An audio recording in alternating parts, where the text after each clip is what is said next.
2020년 5월 1일 금요일 새벽기도에 오신 여러분을 예수님의 이름으로 환영합니다. 기도하심으로 예배를 시작하겠습니다.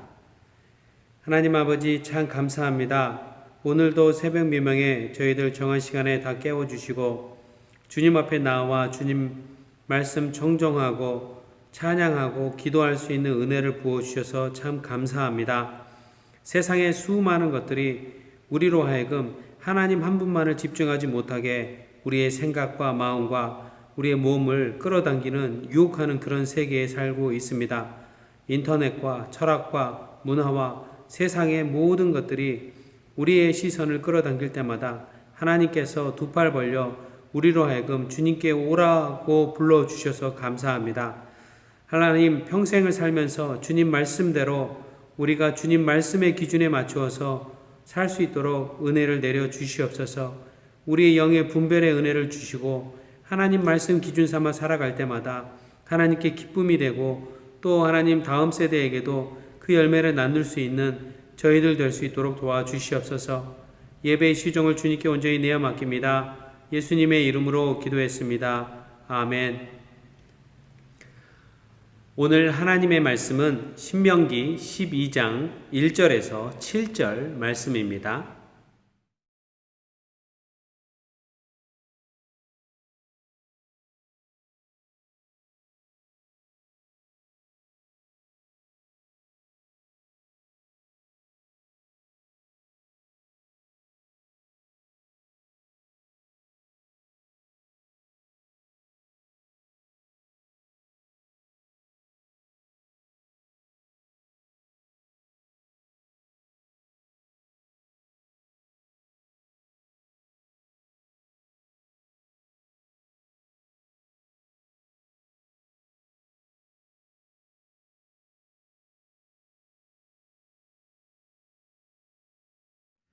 집에서 아이들이 음식을 먹으려고 하면 저희들은 제 아내와 저는 절대 방으로 가지고 가지 말고 이 거실에 있는 식탁에서 먹으라고 아이들에게 이야기를 합니다.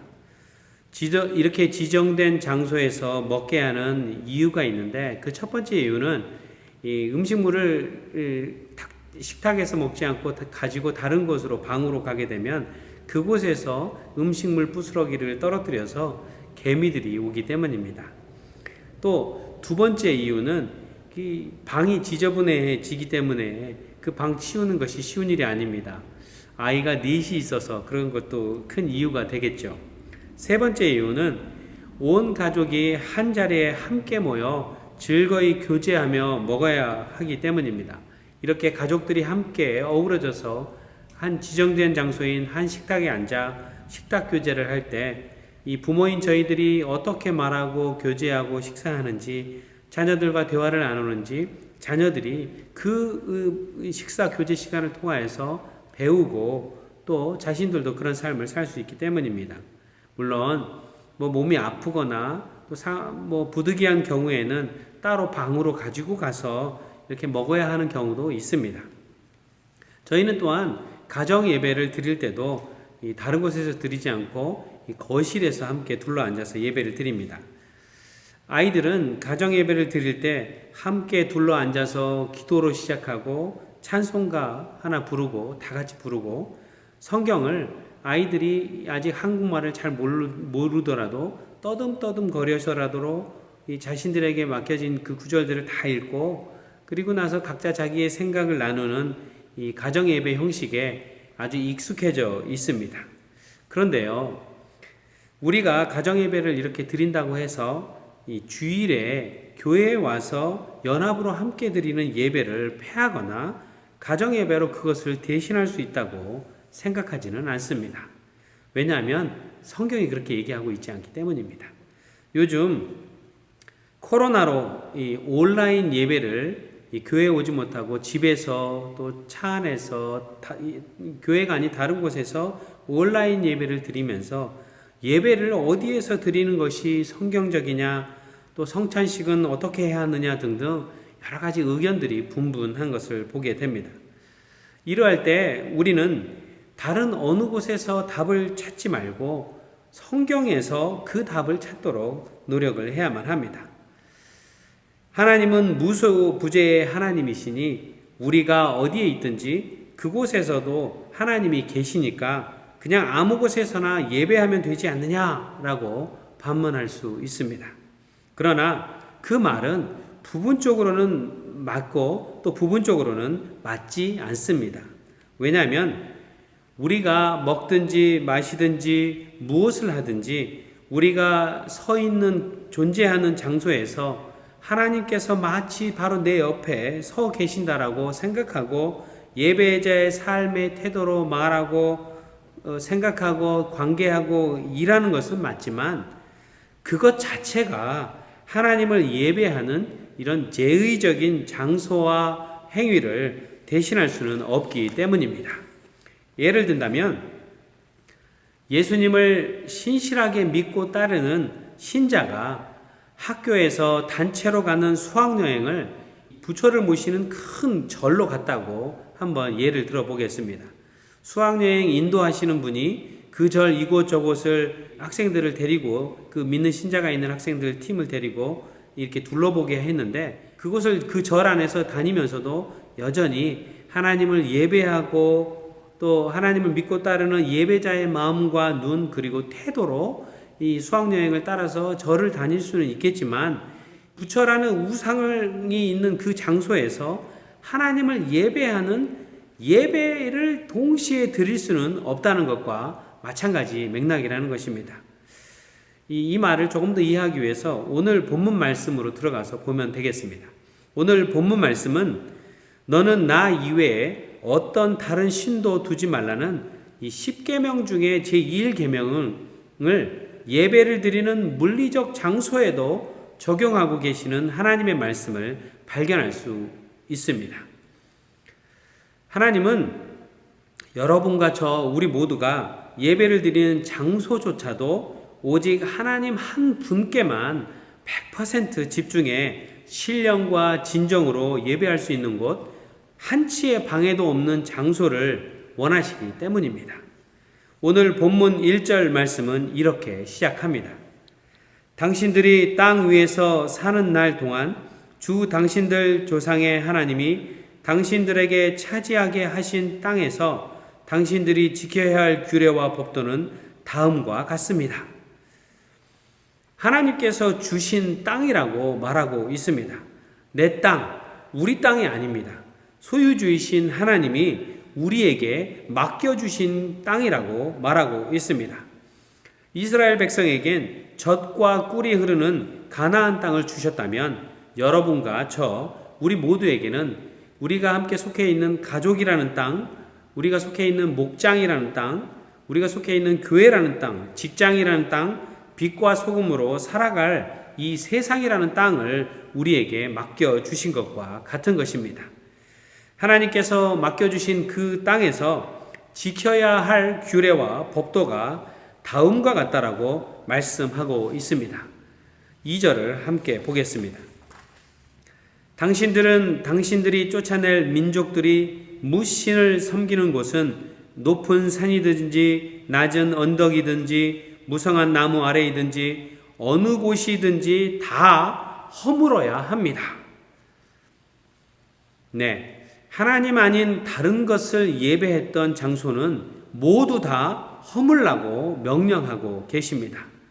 여기서 어느 곳이든지 다 허물라에서 이 허물다라는 단어는 아바드라는 동사인데 이 단어는 그 원문을 보면 숨통을 완전히 끊어서 완전히 죽게 하다라는 어떤 강력한 의미가 이 허물다 아바드라는 단어 속에 들어가 있다는 것입니다. 오늘 아침 이 CNN 뉴스에 보니까 이 코로나 바이러스에 감염되었다가 완치된 사람이 이 완치 판정을 받았는데 얼마 후에 다시 그 코로나가 발병하고 다시 약을 써서 다시 완치됐다가 또 발병했다가 다시 완치됐다가 이렇게 3번 정도 완치됐다가 다시 발병해서 사망한 사례들이 여러 번 있었는데 그 사례들을 연구한 논문에 대한 기사가 나왔습니다. 그 연구에 의하면 코로나 바이러스가 더 이상 검출되지 않아서 완치 판결을 받았지만 그 환자의 폐 깊은 곳에 무엇이 있는지를 측정을 했더니 그 아주 깊은 폐의 어느 아주 깊은 곳에 아주 조금 미량으로, 정말 미량으로 남아있던 코로나 바이러스가 다시 활동을 시작해 온몸에 퍼져서 완치됐다가 다시 발병하고, 완치됐다가 다시 발병하고, 그렇게 해서 마지막에 중국에는 죽음에 이르게 만들었다는 결론을 내고 있다는 것입니다. 다시 본문으로 돌아와서 오늘 본문 2절에 설사 그것이 건물이 아닌 높은 산, 언덕, 무성한 나무 아래든 어디든지 우상을 예배했던 모든 장소를 완전히 숨통을 끊어서 죽이듯이 허물라고 하신 이유가 그 장소는 거룩하게 구별된 장소가 아니기 때문입니다. 언제든지 우상을 섬기는 것으로 되돌아갈 수 있게 영향을 끼칠 수 있기 때문입니다. 하나님은 그것까지도 염두에 두고 이스라엘 백성들에게 명령을 하신 것입니다. 하나님이 원하시는 것은 우상 섬기던 장소의 숨통을 끊어놓는 것으로 끝나지 않습니다. 3절을 보면 거기에 있는 제단을 허물고 석상을 부수고 아세라 목상을 불태우고 신상들을 부수고 그들의 이름을 그곳에서 지워서 아무도 기억하지 못하게 하여야 합니다 라고 명령한다는 것입니다. 여기서 제단을 허물고, 허물다라는 단어는 나타스라는 단어인데 단순히 그냥 툭 쳐서 허물다, 망치로 때려서 허물다 이런 의미가 아닙니다. 이 허물다라는 말에 쓰인 나타스라는 단어는 어떤 식물이 뿌리가 깊이 내려가 있는데 여러분 아시겠지만 겉으로 드러난 민들레도 손으로 뽑으려고 그러면 쉽지가 않습니다. 그 민들레 뿌리가 아주 땅 깊이 내려가 있어서 그 민들레도 보통 어른의 힘으로 뽑으려고 그러면 쉽지 않아서 완전히 그 뿌리채에 뿌리 잔조각까지 다 없애려면 이 삽으로 다 파서 그 깊은 곳에까지 내려가 있는 뿌리를 뽑아내야만 겨우 뽑을 수가 있습니다. 이 제단을 허물다라는 허물다라는 단어는 뿌리를 깊은 곳까지 내린 뿌리를 완전히 뽑아서 뽑은 것으로 끝나지 않고 멀리 던져서 눈에 보이지 않게 버리다라는 의미가 이 허물다라는 단어가 의미하고 있습니다. 또 석상을 부수고에서 이 부수다라는 단어는 사바르라는 단어인데 단순히 그냥 망치로 뭘로 때려서 부수는 것을 의미하는 것보다는 완전히 후려쳐서 이 산산조각 가루로 만들다, 이 피스로 만들다라는 의미를 가지고 있습니다. 또 그것을 불로 태우기까지 하라고 말씀합니다. 하나님 참 이 끝장을 보시는 하나님입니다. 그런데요, 여기서 끝이 아닙니다. 성경에서 뭐라고 하시냐면 우상들의 이름을 그것들이 있던 그 장소에서 지워서 아무도 기억하지 못하게 하여라 라고 명령하고 있다는 것입니다. 여기서 주목할 것은 그 우상들을 기억해야 하는 모든 것을 지우다에서 이 지우다라는 단어가 처음에 우리 오늘 본문 말씀 2절에서 이 우상들을 섬겼던 장소를 허물다에서 허물다, 즉 숨통을 끊다라는 의미에 사용되었던 단어인 아바드가 지금 방금 사용한 그 이름을 기억하지 못하도록 지우다라는 단어에도 동일하게 쓰였다는 것입니다. 즉 하나님 이외에 우상을 기억나게 할 만한 것은 어떤 것이든 그것들도 숨통을 완전히 끊어서 죽인 후에 우상과 관련된 것이 눈앞에 보이지도 느껴지지도 냄새도 나지 않고 그곳에 갔을 때 그런 게 있었나라고 기억도 나지 않게 철저히 없애라고 하나님이 명령하신다는 것입니다. 머릿속에 있는 기억도 나지 않게 만들라는 의미입니다. 이렇게 이 정도까지 해야 오늘 4절 말씀대로 우리가 하나님을 섬길 때 행여나 유혹되거나 영향을 받아 이방 민족들이 그들의 신들을 섬기는 방식으로 하나님을 섬기지 않게 된다는 것입니다. 이렇게까지 한 후에 하나님이 기뻐 받으시는 방식, 하나님의 기준에 맞는 성경적인 예배의 장소를 말씀하고 계십니다. 우리 함께 5절을 보도록 하겠습니다. 당신들은 주 당신들의 하나님이 자기의 이름을 두려고 거처로 삼으신 당신들 모든 지파 가운데서 택하신 그곳으로 찾아가서 예배를 드려야 합니다. 네, 하나님께서 택하신 장소를 우리가 능동적으로 움직여서 찾아가서 예배를 드리라고 명령하십니다. 여기서 주목할 만한 것이 있습니다. 2절에 나온 우상들을 섬겼던 장소를, 이 장소를 표현하는 장소라는 명사가 이 방금 읽은 5절에 나온 하나님께서 택하신 곳, 하나님께서 택하신 그 장소를 표현하는 단어인 그 명사 단어와 동일한 단어가 쓰였다는 것입니다. 그런데요, 이곳에 차이점이 있습니다. 2절에 우상들을 섬기던 장소를 표현하는 명사는 복수로 사용됐고, 방금 읽은 5절에 하나님께서 택하신 장소를 표현하는 이 장소라는 명사는 단수로 쓰였다는 것입니다. 하나님께서는 오직 하나님 한 분만을 위한 장소를 직접 선택하신 것이고, 그런 장소를 우리가 잃어버린 아이를 찾듯이 찾아가서 그곳에서 예배하라고 말씀하신다는 것입니다. 이곳 저곳 다니면서 하나님을 찾지 않고 하나님을 예배하지 않고 하나님께서 직접 구별해 선택한 단 하나의 장소를 찾아가서 예배하라고 말씀하신다는 것입니다. 하나님은 예수님을 교회의 머리 되게 하시고 교회를 세상과 구별하여 선택해 세우셨습니다.